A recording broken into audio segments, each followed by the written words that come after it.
రాష్ట్రంలో ఆర్టీసీ కార్మికులు సమ్మెలోకి దిగారు. రాష్ట్ర ప్రభుత్వం నియమించిన ఉద్యోగుల కమిటీతో ఆర్టీసీ జేఏసీ నేతల చర్చలు విఫలమయ్యాయి. దీంతో అర్ధరాత్రి నుంచే రాష్ట్ర వ్యాప్తంగా కార్మికులంతా సమ్మెలోకి వెళ్లారు. సమ్మె ప్రభావంతో మొదటి షిఫ్ట్ నుంచి ఆర్టీసీ బస్సులన్నీ డిపోలకే పరిమితమయ్యాయి.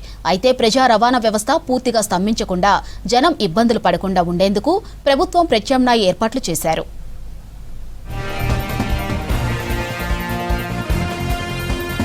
రాష్ట్ర వ్యాప్తంగా ఆర్టీసీ కార్మికులు సమ్మె చేస్తున్నారు. తమ డిమాండ్లు పరిష్కరించాలని ఆందోళన బాట పట్టారు. డ్యూటీలకు వెళ్లకుండా డిపోల ముందు బైఠాయించారు.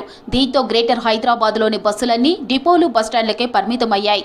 రాష్ట్ర ప్రభుత్వం నియమించిన ఉద్యోగుల కమిటీతో ఆర్టీసీ జేఏసీ నేతల చర్చలు విఫలమయ్యాయి. దీంతో అర్ధరాత్రి నుంచే ఆర్టీసీ కార్మికులంతా సమ్మెలోకి వెళ్లారు.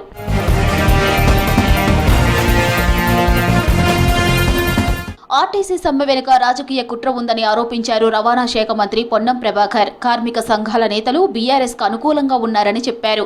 మహిళలకు ఫ్రీ బస్ పథకానికి మొదటి నుంచి బీఆర్ఎస్ వ్యతిరేకమని విమర్శించారు పొన్నం. సమస్యలు పరిష్కరిస్తామన్నా మొండిగా సమ్మెకు వెళ్లడం కరెక్ట్ కాదన్నారు. ఆర్టీసీ కార్మికులు తీసుకువచ్చిన 32 సమస్యల్లో 29 అంశాలకు ఎలాంటి అభ్యంతరాలు లేవన్నారు మంత్రి పొన్నం ప్రభాకర్. ముందు నుంచి ఓర్వలేక మహిళల ప్రయాణాన్ని పూర్తి అవహేళన చేస్తున్నటువంటి వీళ్ళు ఇలా ఎట్లనన్నా ఈ ప్రభుత్వానికి మహిళలకు ఉపయోగపడుతున్నటువంటి ఈ సంక్షేమ పథకాన్ని అప్రతిష్ట పాలు చేయాలి, దీన్ని ఇబ్బంది కలిగేయాలి, ప్రభుత్వానికి చెడ్డ పేరు తేవాలనే ఆలోచనతో మాత్రమే చేస్తూ ఉన్నారు. పేద ప్రజలకు లైఫ్ లైన్ అయినటువంటి ఆర్టీసీని గతంలో నాయకత్వం వహించి ఆర్టీసీని నిర్వీర్యం చేసి ఎగ్జిక్యూటివ్ డైరెక్టర్ని ఎండీగా పెట్టి సమ్మె చేస్తే మొత్తం డిస్మిస్ చేస్తామనేటువంటి మాటలు చెప్పి ఆర్టీసీని పూర్తిగా రోడ్ల పాలు చేసి ఎన్నికలకు ముందు ఇంటెలిజెన్స్ నివేదిక మేరకు ప్రజలు వ్యతిరేకంగా ఉన్నారని ఎటువంటి సంప్రదింపులు లేకుండా ఎటువంటి తోటి నిర్ణయం లేకుండా ఊరికేనే అందులో విలీనం చేసుకుంటున్నామని ప్రకటించిన తర్వాత కనీసం మేనేజింగ్ డైరెక్టర్ కూడా ఆనాడున్న సజ్జనార్ గారికి తెలియకుండా, ప్రిన్సిపల్ సెక్రటరీకి తెలియకుండా ఆదరగా నోటిఫికేషన్ 2 రోజుల ముందు విలీనం చేసినటువంటి పరిస్థితి.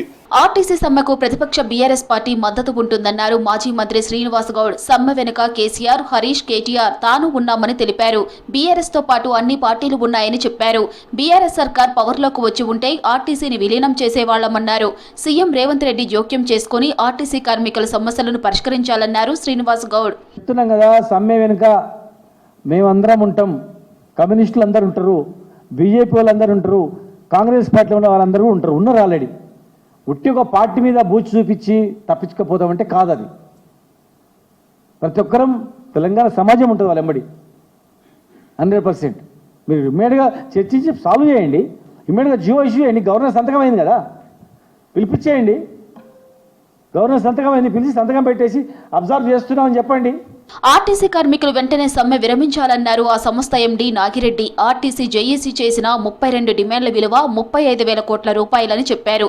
ఈ సమస్యలు కొత్తవి కావని ఎన్నో ఏళ్లుగా పెండింగ్ లో ఉన్నాయని తెలిపారు. ఇప్పుడిప్పుడే ఆర్టీసీ పరిస్థితి మెరుగవుతుందని చెప్పారు.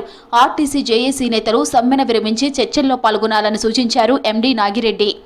డిమాండ్స్ వచ్చినప్పుడు దాన్ని గవర్నమెంట్లో కానీ తర్వాత మేము కానీ గవర్నమెంట్లో కానీ డిస్కస్ చేసిన తర్వాత ఏది చేయగలమో ఏది చేయలేము అనేది ముందుకొస్తుంది.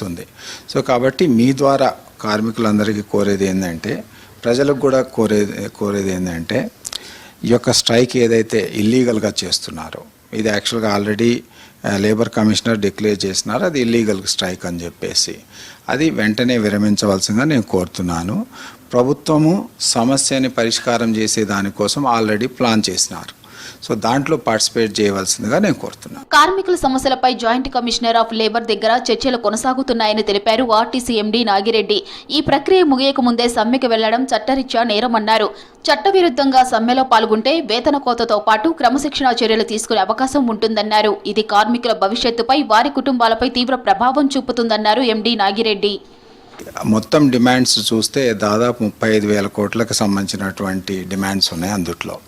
సో అంత డిమాండ్స్ వచ్చినప్పుడు దాన్ని గవర్నమెంట్లో కానీ తర్వాత మేము కానీ గవర్నమెంట్లో కానీ డిస్కస్ చేసిన తర్వాత ఏది చేయగలమో ఏది చేయలేము అనేది ముందుకొస్తుంది. ప్రభుత్వము సమస్యని పరిష్కారం చేసే దానికోసం ఆల్రెడీ ప్లాన్ చేసినారు. సో దాంట్లో పార్టిసిపేట్ చేయవలసిందిగా నేను కోరుతున్నాను. ఎన్నికల సమయంలో ఇచ్చిన హామీలను కాంగ్రెస్ ప్రభుత్వం నెరవేర్చాలని డిమాండ్ చేశారు ఆర్టీసీ జేఏసీ చైర్మన్ ఈదురు వెంకన్న. ఆర్టీసీని ప్రభుత్వంలో విలీనం చేయాలన్నారు. కార్మికుల సమస్యలను ప్రభుత్వం పరిష్కరించే వరకు సమ్మె కొనసాగుతుందంటున్నారు ఈదురు వెంకన్న. మీరు 2.5 సంవత్సరాల కానించి ఎక్సర్సైజ్ చేసిన డిమాండ్లే. తెలంగాణ ముఖ్యమంత్రి కేసీఆర్ గారి 2019 సమ్మెలో పెట్టిన డిమాండ్లే ఇప్పుడు ఈ డిమాండ్లు. మీరు ఎన్నికల మేనిఫెస్టోలో పెట్టిన డిమాండ్లే ఈ డిమాండ్లు. ఇవన్నీ ఒక రోజు కూర్చొని ఒక పావు గంట అర్ధ గంటలో తీర్చేటువంటి సమస్యలు ఇవన్నీ. ఇవి సాధ్యం కాని సమస్యలు కావు. ఇప్పుడు ప్రభుత్వంలో విలీనము సమస్య అంటున్నారు. ఎట్లా సమస్య అవుతుందంటే 2.5 సంవత్సరాల గురించి ఇదే డిమాండ్ పెట్టాం కదా. పక్క రాష్ట్రంలో అమలైంది కదా. ఆ అమలైనటువంటి జీవో తీసుకొచ్చి దాన్నే డేట్ మార్చి వేస్తే కదా. హైదరాబాద్ నాంపల్లిలోని గన్ పార్కులోని అమరుల స్తూపం దగ్గర నివాళులర్పించారు ఆర్టీసీ జేఏసీ నేతలు. తమ న్యాయమైన డిమాండ్లు పరిష్కరించేంత వరకు సమ్మె కొనసాగిస్తామన్నారు. విలీనం ఆల్రెడీ ఇదివరకే మరి చట్టం అయిపోయింది, ఏపీలో అయిపోయింది. దానివల్ల పెద్దగా లేదు, కమిటీలు వేయాల్సిన పని లేదు. యూనియన్లు అనేది మీరు ఇస్తా అన్నారు. ఆర్టీసీకి తప్ప అన్ని సంఘాలకు ఇచ్చాను. మరి ఆర్టీసీ ఏం పాపం చేసింది? పిఆర్సీలు మీరు చెప్తా ఉన్నారు ప్రభుత్వ ఉద్యోగులతో సమానంగా జీతభత్యాలు ఇస్తా అని మీరు చెప్పిందా లేదా? దాని మీద మీ వైఖరి ఏమిటి? జనం ఇబ్బందులు పడకుండా ప్రత్యామ్నాయ ఏర్పాట్లపై దృష్టి పెట్టింది ప్రభుత్వం. ఎలక్ట్రిక్ బస్సులు, అద్దె బస్సులను నడుపుతున్నారు అధికారులు. మరోవైపు హైదరాబాద్ మెట్రో రైల్ ఫ్రీక్వెన్సీ పొడిగించింది. మియాపూర్, ఎల్బీ నగర్ కారిడార్లో 4 నిమిషాల 20 సెకండ్ల విరామంతో, నాగుల్ రాయదుర్గం కారిడార్లో 3 నిమిషాల 40 సెకండ్ల విరామంతో రోజంతా 56 రైళ్లను నడపాలని నిర్ణయించారు. హెచ్ఎంఆర్ఎల్ అభ్యర్థనతో చివరి మెట్రో రైల్ సర్వీసును రాత్రి 11 గంటల తర్వాత కూడా నడిపించే అవకాశాన్ని పరిశీలిస్తున్నారు అధికారులు. ఆర్టీసీ జేఏసీ బంద్తో బస్సులన్నీ డిపోలకే పరిమితమయ్యాయి. దిల్సుఖ్ నగర్ నుంచి జిల్లాలకు వెళ్లే బస్సులు నిలిచిపోయాయి. దీంతో బస్టాండ్ ప్రాంగణం ప్రయాణికులు లేక బోసిపోయింది. ఆర్టీసీని ప్రభుత్వంలో విలీనం చేయాలని, సర్కార్ ఉద్యోగులకు సమానంగా పీఆర్సీ, పెన్షన్, ఇతర బెనిఫిట్స్ ఇవ్వాలని డిమాండ్ చేస్తున్నారు కార్మికులు.